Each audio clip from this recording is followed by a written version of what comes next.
Vi starter så med at få samlet slæden her, og det gør vi ved at sætte en lille extractor i, som faktisk sidder her i. Den sidder lige her, kan man se. Så den skal sådan set bare lige have en slagstift i, som på den her model ser sådan her ud.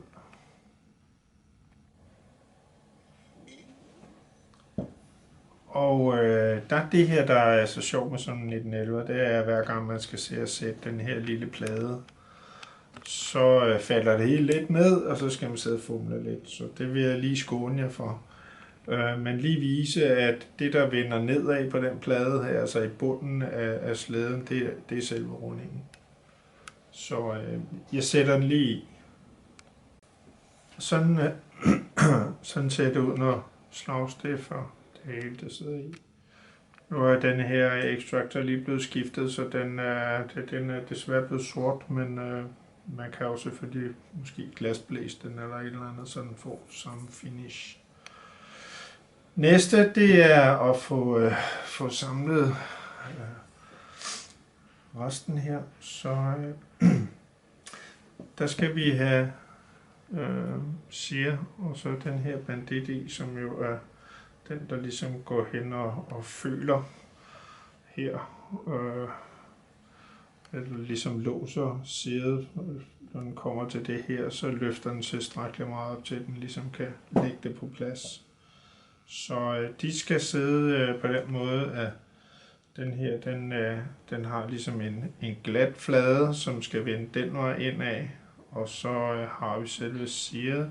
Searet, det skal sidde sådan, så det vender på den måde, fordi at den ene finger på bladfjederen går ned og trykker på den her del af Searet. Men inden vi går dertil, så skal vi lige sætte en hammer i. Og hammeren, den vender man lige ved at se, den vender skruer på den led, og det følger ligesom linjen på pistolen. Så ind med den bandit. Og så kan vi jo lige så godt få sat magasin udløseren i med det samme. Og det er igen sådan en, man lige skal holde lidt igen. Den har ligesom sådan en rille, den kører i, så den skal man lige løfte lidt op og dreje, og så sidder der der. Det næste, det er, at vi skal have den her bandit sat ind. Det er faktisk ikke så svært, hvis man holder den sådan her. Så kan man se, der sidder et hul derinde, som vi lige stikker den op igennem. Og det er rimelig nemt, fordi man lægger den ind, sådan så at den ligger på bagstykket af aftræksbøjlen. Så, og når man har fumlet den på plads, så kan man lige tage en pind her og få sat i.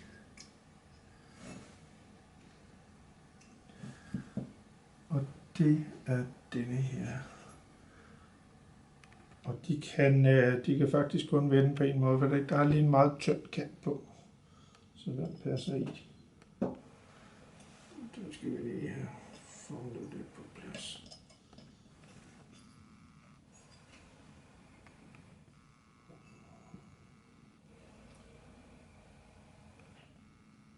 Så vi får trukket den lidt ud. Og så kan vi sætte pinden i. Sådan. Og så kan man se, at Searet, det skal sidde på den måde der. Og var det nu en serie 80 udgave, så ville der være en lille plade herinde og en, hvad skal man kalde for en vippearm heroppe, som går op og føler på, om slæden den er frem eller tilbage. Så det næste vi sætter på her, det er, at vi sætter hammeren ind. den sætter vi i det næste hul her. Den skal sidde der, og igen, den pind har også sådan en kant på, så den kan ikke sættes forkert i.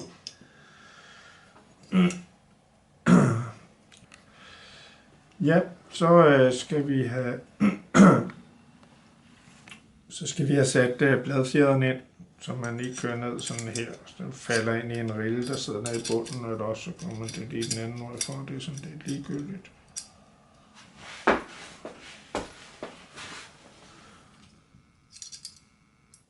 Sådan.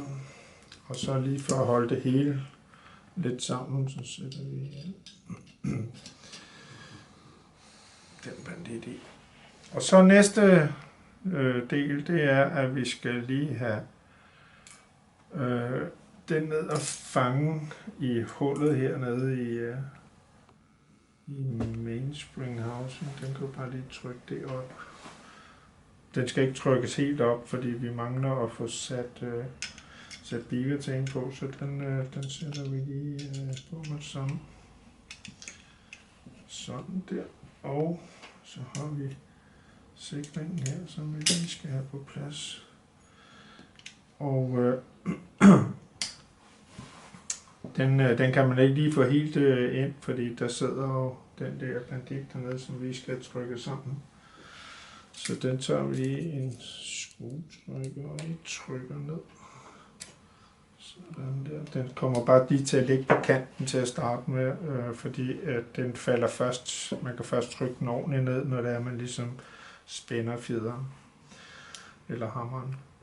Og så kan vi se, der sidder en kant her, som vi lige skal have lettet lidt og køre beavertailen ind, og så kan vi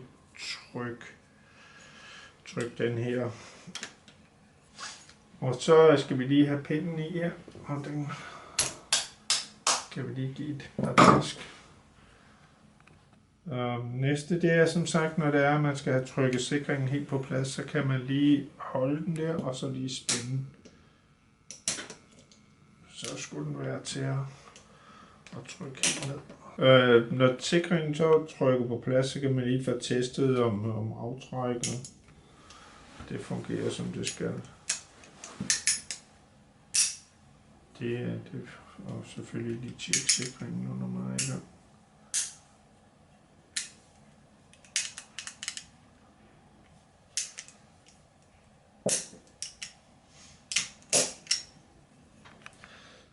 Ja, næste det bliver så, at vi skal have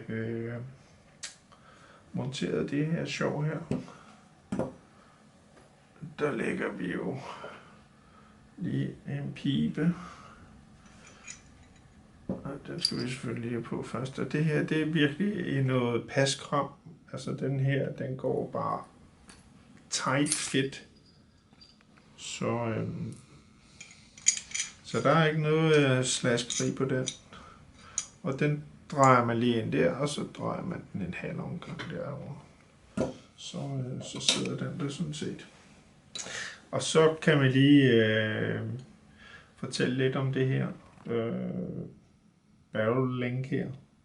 Det her barrel link, det er jo den, hvor det er slædestoppet, den går ind igennem her. Og så bliver det holdt i rammen på den her måde. Så når den ligesom er i lukket tilstand, så kan de her låseknaster, man kan se, kan lige prøve at gøre tage det af igen i viste.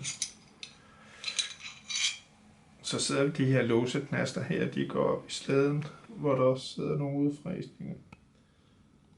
Og det kan man altid lige tjekke, om der er noget slup i der. Og her der kan vi lige se, hvordan det her barrel link det sidder på, når det er, at man tager slædestoppet og sætter i, så sidder den sammen med på den måde her. Og det er, når pistolen den er lukket, og så bliver den ligesom kørt frem og tilbage heri. Så når slæden den ligesom skubber det hele frem, så går det her, bliver den ligesom løftet op, kan man se, og låser op i slæden. Så de her, de skal jo selvfølgelig være i god stand, og de skal være tydelige og ikke være alt for slidte, fordi det er jo et tegn på, at man måske skal have en ny pibe, eller i det hele taget bare have en ny pistol. Det er jo en meget bedre løsning. Så vi sætter det lige sammen igen. Er man kommet derhen af, hvor det hele det er blevet slidt lidt for meget, så kan man få de her barrel link i forskellige længder, så man ligesom får det trykket lidt sammen igen, men det er jo kun sådan en løsning for PC-bukserne for at holde sig varm, kan man sige. Så og næste der, vi skal have fjederstyret her i, og det lægger man bare i, så det ligger sådan der. Og så skal vi have sat det hele sammen, og det gør man ved lige at kigge ind her, så man kan se, hvornår vi har hullerne ligesom linet op, og stikker vi banditten ned her, og så kører vi slæden tilbage til vi har hakket derud for, og så er der mange, de tager og trykker herude for og trykker det hele op, og så får de en fed ridse her. Det vil vi ikke gøre, fordi det ser ikke så pænt ud, så vi tager sådan forsigtigt lige og løfter den ind der. Sådan.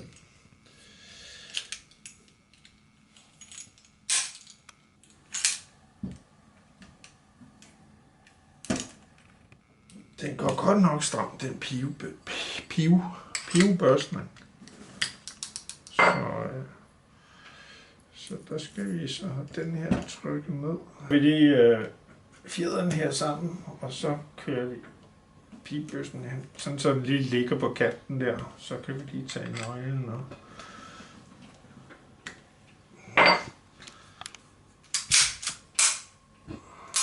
så det var sådan set det. Vi kan sætte skæftet på igen, og så er den sådan set færdig. Sådan samler man en 1911.